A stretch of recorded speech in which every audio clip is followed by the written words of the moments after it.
Good morning. I wanted to follow up with the Yahoo Life interview that I did and go a little bit deeper into one of the comments that I made about the phrase that people use and how I discourage the use of the phrase, when I move to Costa Rica, I want to live like a local. I know the intention is good when people say that, but it's also a massive generalization. There are over 5 million people in this country. So we can't put them all into the same box and say they all have the same experiences and life choices and day-to-day lives. They don't. And so, for example, I have known people who drive a Maserati SUV, super expensive. I've also known people who have never owned a car in their entire adult lives. And these two extremes, there's no judgment, but it's to show there's these extremes and there's everything in between. We can't put everyone into the same box.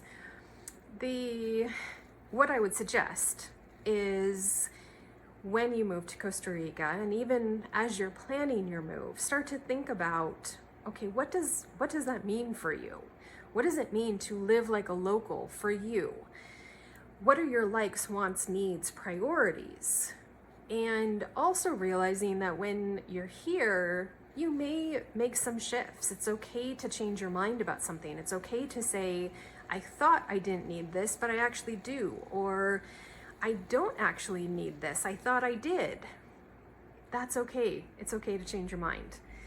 I also want to ask you to think about how your values play into your everyday choices. So for me, I'm an eco girl. I'm not perfect, but I do very much think about my values and how they play into my everyday choices, not just for me and my budget, but also for this country, how it impacts this country. I'm always suggesting that we do as much as possible to minimize our impact on this country and on our planet.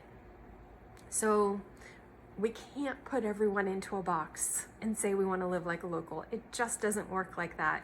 The only people that should be in boxes, and only if they want to be, are cats.